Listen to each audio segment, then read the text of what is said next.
ভৱিষ্যতে কোনো সেৱা সকাম বিয়া সভা ধৰ্ম সভা বা অন্যান্য অনুষ্ঠানত আমাৰ মতা মানুহতকৈ আইসকলৰ উপস্থিতিটো বেছি। এইটো ক্ৰমান্বয়ে আইসকলৰ উপস্থিতিৰ বেছি হৈ আহিছে। আইসকলৰ উপস্থিতি যিমানে বেছি হ'ব সেইটো আমাৰ কাৰণে শুভ লক্ষণ। ঋগ্বেদত কৈছে ন গৃহম গৃহম ইতি আহু গৃহিণী গৃহ মুচ্যতে তয়াহি সহিতা সৰ্বান পুৰুষায়ম সমুষ্ণুতে। যিখন ঘৰৰ আইসকল ঈশ্বৰৰ প্ৰতি অনুৰাগী হ'ব, পুৱা গধূলি ধূপ ধূনা জ্বলাই গুৰুগিৰি মচি কাচি ধূপ ধূনা জ্বলাই ঘৰখন প্ৰদূষণ মুক্ত কৰি ৰাখিব, তেওঁ নিজেতো উদ্ধাৰ হ'বই, সেই ঘৰখনৰ সকলো পুৰুষৰ চতুৰ্বৰ্গ সাধন কৰিব পাৰিব। যিখন ঘৰত আইগৰাকীয়ে পুৱা গধূলি গা পা ধুই ধূপ ধূনা জ্বলাই গুৰুগৃহত সোমাই উপাসনা কৰিছে কি বুলি? ব্ৰহ্মাই আদি কৰি জীৱ যত ৰাম ৰাম ৰাম ৰাম ৰাম মায়া সজা মাজে আছয় ঘুমতি যায়। ধুনীয়া সুৰত গাইছে। বাটেদি যোৱা মানুহে আইগৰাকী মাত আৰু সুৰ শুনি স্তম্ভিত হৈ ৰৈ দিছে। কিন্তু আইগৰাকীয়ে নাজানে ব্ৰহ্মা আদি কৰি জীৱ যত ৰাম ৰাম ৰাম ৰাম ৰাম মায়া সজ্জা মাজে আশ্ৰয় ঘুমতি যায় মানে অৰ্থটো কি নাজানে। শংকৰদেৱে কৈছে তোমাৰ মুখৰ আগত বিষ অপমান কৰি আছে, তুমি নাজানা বিষ বুলি অমৃত বুলি বুটলি খাই দিলা। গতিকে বিহে ক'ব নেকি এওঁ নাজানি খাইছে এওঁ নামাৰো বুলি? বিষ জানিয়েই খাওক বা নাজানিয়েই খাওক, বিষ খালে মানুহ মৰিবই। আপুনি ঈশ্বৰৰ নাম জানিয়েই লওক বা নাজানিয়েই লওক, জানি বা নাজানি কৰে নামৰ কীৰ্তন তথাপিতো পাপ দহি নামে কৰে চন। গতিকে ভগৱন্তৰ নামৰ মহিমা কি? ই পাপবিলাক দহন কৰে। গতিকে আইগৰাকী প্ৰাৰ্থনাটোৱে অকল ঘৰখন বা পৰিয়ালটোৱে নহয়, তেওঁ প্ৰাৰ্থনাৰ ফুলটো বতাহত যিমান দূৰলৈকে ভাঙি যাব। একোজনে যদি নাম ওচৰলৈ শুনে মানে পাপ সবাৰো হৰয়। এজনে নাম লোৱাটো যদি বতাহত ভাঙি যিমান দূৰলৈকে যায়, মানুহটো দূৰৰ কথা, মূৰ ভক্ত দৈত্য থাকে উদাৰ চৰিত্ৰ, কীট পতংগ কুঠিটো কৰে পবিত্ৰ। মানে গুৰুজনাই কৈছে ভাগৱতত যে তাৰমানে মানুহটো দূৰৰ কথা, পঁইতাচোৰা নিগনি পৰ্যন্ত প্ৰাণী জগতখনো সেই নামৰ প্ৰভাৱত উদ্ধাৰ হৈ যাব। গতিকে এগৰাকী আই পুৱা গধূলি কৰা প্ৰাৰ্থনাৰ মাহাত্ম্য কিমান এইটো মহাপুৰুষ শংকৰদেৱৰ দিনত এগৰাকী সতী নাৰীয়ে দেখুৱাই থৈ গৈছে। সিদিনা গুৰুজনৰ আগত গৈ কৈছিলগৈ কোনে? ৰাধিকাই, গুৰুদেৱ মোৰ সতীত্ব গুণৰ অন্যতম বৈশিষ্ট্য হৈছে অপ্ৰাতসে উঠিয়া কৰো গৃহ কৰ্ম অবাহিৰে ভিতৰে কৰো গুময় সিঞ্চন। মোৰ সতীত্ব গুণৰ অন্যতম বৈশিষ্ট্য মই ৰাতিপুৱা সোনকালে উঠি ঘৰ দুৱাৰ সাৰি মচি গুৰুগিৰি মচি কাচি ধূপ ধূনা জ্বলাই ঈশ্বৰ উপাসনা কৰি ঘৰখন মই প্ৰদূষণ মুক্ত কৰি ৰাখো আৰু পুৱাৰ সৌৰ শক্তি আহৰণ কৰি মই সৃজনী শক্তি অটুট কৰি ৰাখো। অৰ্থাৎ নৱদম্পতি যিসকলে পুৱাৰ সৌৰ শক্তি আহৰণ কৰিব তেওঁ সতী সন্তানৰ কাৰণে চিজাইনৰ প্ৰয়োজন নাহে বুলি কৈছে। তেওঁ নৰ্মেল কৰিব পাৰিব, সেই শক্তিয়ে তেওঁক সহায় কৰিব। সেইকাৰণে বিজ্ঞান আৰু ধৰ্ম ওতঃপ্ৰোত সম্বন্ধ। মহাপুৰুষে এই আদৰ্শৰে আমাক ধৰ্ম দি থৈ গৈছে। তেতিয়া গুৰুজনে ক'লে বৰ সুন্দৰ হৈছে, যোৱা পানী আনা। 3টা কাঠিৰ একলপ পানী আৰু একলপ মাটি আনি ব্ৰহ্মপুত্ৰৰ নদীত পেলাই দিয়াৰ লগে লগে টেংগনি জান বন্ধ হৈ গ'ল। সেই অঞ্চলৰ বানপানীত কবলত পৰা মানুহ উদ্ধাৰ হৈ গ'ল। গতিকে এগৰাকী সতী নাৰীৰ সতীত্ব গুণৰ প্ৰতিভাই যদি এখন বুৱতী নদী বন্ধ কৰিব পাৰে, আমাৰ ঘৰখন, আমাৰ পৰিৱেশ, আমাৰ সমাজ, আমাৰ অঞ্চলটো নোৱাৰিব কিয়? এই কথা আজি আপোনালোকে বুটলি লৈ যাব লাগিব। যাৰ কাৰণে নাৰীসকলৰ 7টা গুণ থকা সম্পৰ্কে গীতাত কৈছে।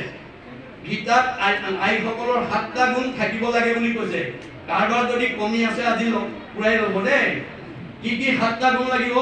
যিসকল আইৰ এই 7টা গুণ থাকিব, তেওঁ পৰিয়াল সমাজ ঘৰখন সুন্দৰভাৱে পৰিচালনা কৰিব। সেইখন ঘৰত কোনো বেমেজালিৰ সৃষ্টি হ'ব নোৱাৰে। গতিকে এই 7টা গুণ গীতাত কৈছে কীৰ্তি চিৰি বাকস্য নাৰীদাং ধীতি মেধা স্মৃতি। এই 7টা গুণ লাগিব। কি কি লাগিব? কীৰ্তি অৰ্থাৎ আইসকলে কৰা কাম আনে দেখিলে প্ৰশংসা কৰিব পৰাকৈ কৰিব লাগিব। সুন্দৰকৈ কৰিব। কীৰ্তি তেওঁ যাতে কীৰ্তি এৰি থৈ যাব পৰাকৈ, তেওঁ আদৰ্শ যাতে আনে অনুকৰণ কৰিব পৰা আদৰ্শৰে কৰ্মবিলাক কৰিব। চিৰি নিজেও ধুনীয়া হৈ থাকিব লাগিব, ঘৰখনৰ পৰিৱেশটো ধুনীয়াকৈ ৰাখিব লাগে। বা কৈছ কথা ক'ব জানিব লাগে। আমাৰ বহুত আয়ে কথা ক'ব নজনাৰ কাৰণে পৰিয়ালত খেলি মেলি হয়, বহুত পৰিয়ালত মনোমালিন্য হয়। গতিকে আমাৰ আইসকলৰ কথা কওঁতে আমাৰ 3টা গুণৰ প্ৰতি লক্ষ্য ৰাখিব লাগিব। সত্য, প্ৰিয়, হিত। সদায় সঁচা কথা ক'ব, কোনো বিপদ নহয়।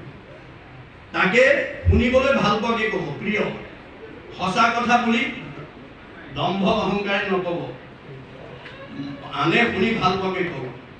হিত, আপুনি কোৱা কথাষাৰে কাৰোবাৰ ব্যক্তিগত জীৱন, পাৰিবাৰিক জীৱন, সামাজিক জীৱন, অনুষ্ঠানত উপকাৰ কৰিব লাগিব। আপুনি কোৱা কথাটোৱে যাতে পৰিয়ালত বেমেজালি আনিব লগা নহয়, দুজনৰ মাজত যাতে কাজিয়া লাগিব লগা নহয়, তাৰ প্ৰতি গুৰুত্ব দিব। কিন্তু মনত ৰাখিব, গতিকে আপুনি কোৱা কথাটোৱে আনৰ উপকাৰ কৰিব লাগিব। কীৰ্তি, শ্ৰী, বা কৈছ, নাৰী নাম, ধীতি। ধীতি মানে ধৈৰ্য গুণ থাকিব লাগে। আইসকলৰ ধৈৰ্য গুণৰ অধিকাৰী হ'ব লাগে। কেনেকৈ? শৈবাৰ দৰে। আমাৰ হৰিচন্দ্ৰৰ ভাৰ্যা শৈবাই ধৈৰ্য গুণৰ এটা ধুনীয়া নিদৰ্শন জগতৰ আইসকললৈ দি থৈ গৈছে। আপোনালোকে জানে হৰিচন্দ্ৰ ৰজাই সত্যত বন্দী হৈ বিশ্বামিত্ৰক সমস্ত ৰাজ্যভাৰ দি দিলে, সমস্ত দি দিলে। পাছত দক্ষিণা দিবলৈ পইচা নাই। ঋষিৰ ওচৰত এমাহ সময় ল'লে। ঋষিবৰ মোক এমাহ সময় দিয়ক, মই তোমাৰ দক্ষিণাটো যোগাৰ কৰি দিম। ঋষিয়ে এমাহ সময় দিলে। তেওঁ ভাৰ্যাক লগত লৈ উপবনত পলাই আছে। বিশ্বামিত্ৰ এমাহৰ পূৰ্বে বিচাৰি বিচাৰি গৈ উপবনত হৰিচন্দ্ৰক পাই হৰিচন্দ্ৰক উদ্দেশ্যি কৈছে, হেৰা ৰজা হৰিচন্দ্ৰ, মোৰ দক্ষিণাটো যদি হেলা কৰ তই, সবংশকে সাপি ভস্ম কৰিব মই। মোৰ দক্ষিণাত যদি তই অৱহেলা কৰ, তোৰ গোটেই বংশ মই সাপ দি ধ্বংস কৰি দিম। ঋষিৰ বচন শুনি হৰিচন্দ্ৰ ৰায় কপিবে লাগিলে, মুখে মাত বোল নাই।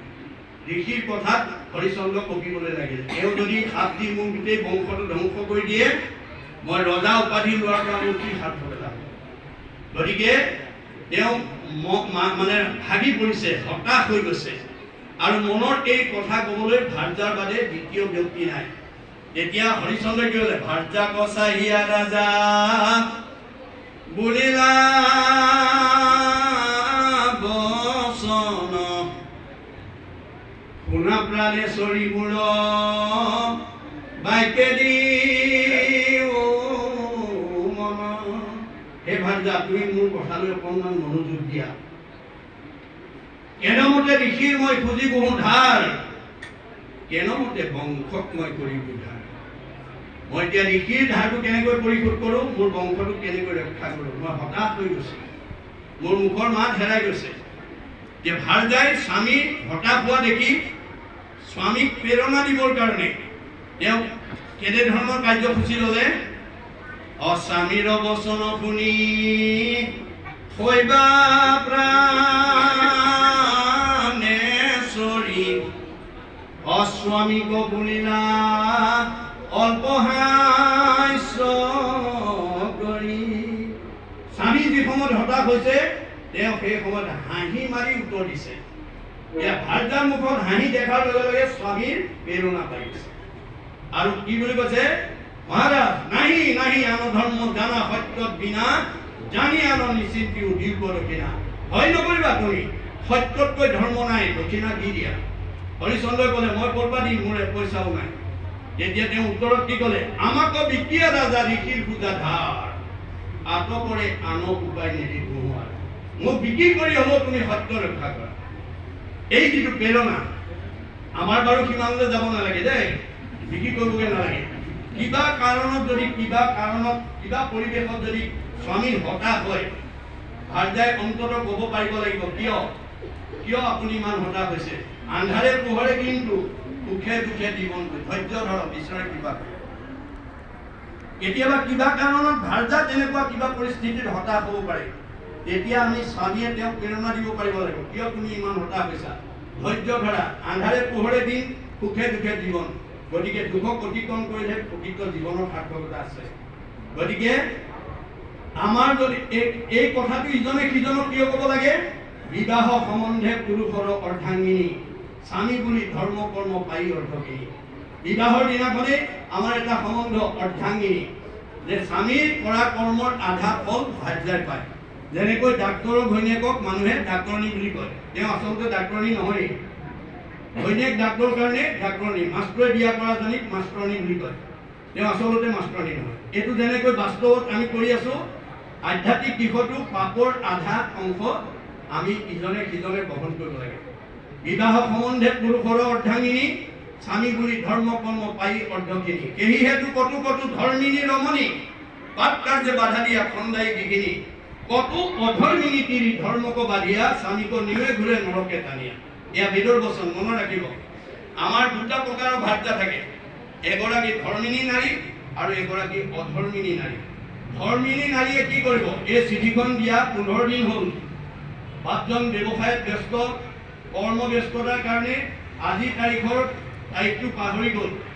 এতিয়া ধৰ্মিনী নাৰী ক'ব, হেৰি আজি কেলে আপোনাক আমাৰ এই ডিব্ৰুগড় গাঁও সমাজৰ আজি আমাৰ বড়োদেৱৰ দ্বাৰা অনুষ্ঠিত ধৰ্মালোচনী সভালৈ মাতি গৈছিলে, আপুনি পাহৰিলে নেকি?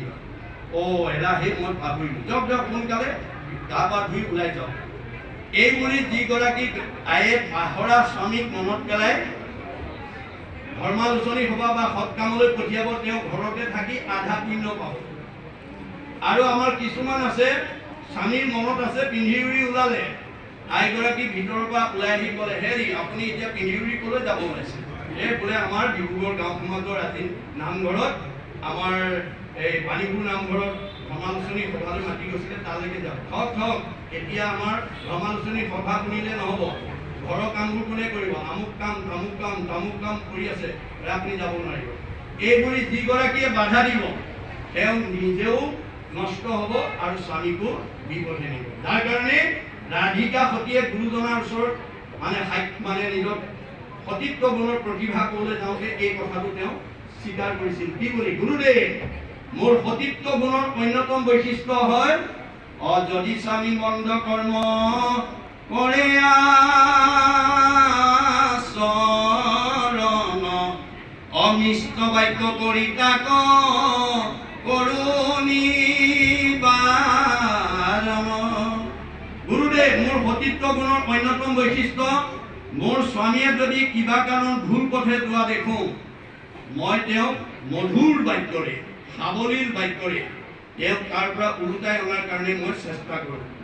কিয় কৰা? বোলে বিবাহ সম্বন্ধে পুৰুষৰ অৰ্ধাঙ্গিনী, স্বামী বুলি ধৰ্ম কৰ্ম পাই অৰ্ধখিনি। স্বামীয়ে কৰা পাপৰ ভাগ মই পাব পাৰোঁ, ল'ব লাগিব। সেইকাৰণে মই স্বামীক বেয়া কামলৈ কেতিয়াও পঠিয়াব নোৱাৰোঁ। কেনেকুৱা বেয়া কামলৈ গ'লে তুমি অগ্ৰাধিকাৰ দিয়া? বোলে কলি থকা ঠাইলৈ গ'লে মই প্ৰথম অগ্ৰাধিকাৰ দিওঁ। কলি ক'ত আছে? নিৰ্পতি বুলন্ত কলি তোক দিলো স্থান, দ্বৈত খেলে জুৱা পাশা কৰে মদ্যপান। স্ত্ৰী পঞ্চ শুনা গৃহস্থৰ থাকে দ্বৈত, এই 4 স্থান দিলো বংশ গুয়া দ্বৈত।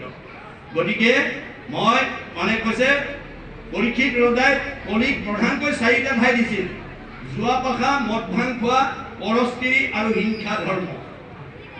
মদ খোৱাত কিয় বাধা দিয়া? মাদ্যতি যত তত মদ্যম, মদ খালে নিচা লাগে। বুদ্ধি লম্পতি যত দ্ৰব্যম মদকাৰী তদ উচ্চতে, মদ খালে সৎবুদ্ধি বিনাশ হৈ অসৎ বুদ্ধি পথত গতি কৰে। গতিকে মোৰ নিচাযুক্ত দ্ৰব্য খাই মোৰ স্বামী যাতে নিচাযুক্ত হ'ব লগা নহয়, সৎবুদ্ধিৰ পৰা বিপদগামী যাব লগা নহয়, তাৰ কাৰণে মই অগ্ৰাধিকাৰ দিওঁ। বৰ সুন্দৰ হৈছে, যোৱা পানী আনা। গতিকে গুৰুজনৰ দিনত এই সতীত্ব গুণৰ প্ৰভাৱে আজিও সেইটো শান্তি দান বুলি বৰদোৱাত চিহ্নিত কৰে। আমাৰ আইসকলে এই তথ্য নজনা আই এগৰাকীক যদি কোনোবা এজন স্বামীয়ে তেনেকুৱা ভুলত কৰি পেলাই যদি আমাৰ কাৰোবাক কয়গে, আমাৰ আইগৰাকী কি ক'ব? ভাল হৈছে, মোৰ মুখুৰাগে কৰিছিল নহয়, আপোনাৰ আৰু হ'ব লাগে বুলিহে ক'ব। আমাৰ কিছুমানে প্ৰেৰণা দিয়ক চাৰি, তেওঁক আৰু অকণমান জ্বলাজুইত ঘিউহে ঢালিব। কিন্তু শৈবাৰ আদৰ্শ জনা আয়ে কেতিয়াও তেনে বিৰূপ মন্তব্য নিদিয়ে। সেইকাৰণে আইসকল আমাৰ ঈশ্বৰমুখী হ'লে আমাৰ সমাজখন আগবাঢ়ি যাব। যদি আইসকল ঈশ্বৰ বিমুখী হৈ থাকে, তেওঁ মহাভাৰতে কৈছে জৈস্য ভাৰ্যা গৃহে নাস্তি সাধিসা পুণ্য চাৰিতা অৰণ্যং তেন গন্তব্যং যথা অৰণ্যং তথা গৃহম।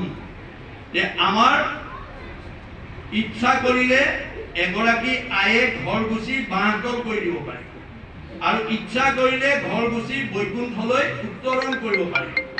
আমি বাঁহতল হোৱাটো কোনেও নিবিচাৰোঁ।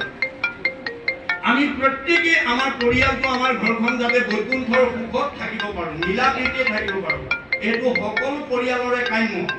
গতিকে তাৰ কাৰণে আমাৰ কৰ্তব্য কি? গুৰুজনে কৈছে, জ্যেষ্ঠজনে কৰে যদি গৰিহিত কৰ্ম, অন্য অন্যে ভাবে তাকো সেহি মহাধৰ্ম। আমাৰ উঠি অহা প্ৰজন্মই জ্যেষ্ঠসকলক সদায় অনুকৰণ কৰি থাকে। শিক্ষাবিদসকলে কৈছে, মনস্তাত্ত্বিক পণ্ডিতসকলে কৈছে, দাৰ্শনিক পণ্ডিতসকলে কৈছে, শংকৰদেৱে কৈছে। আমাৰ সৰুসকলে সদায় জ্যেষ্ঠসকলক অনুকৰণ কৰি থাকে।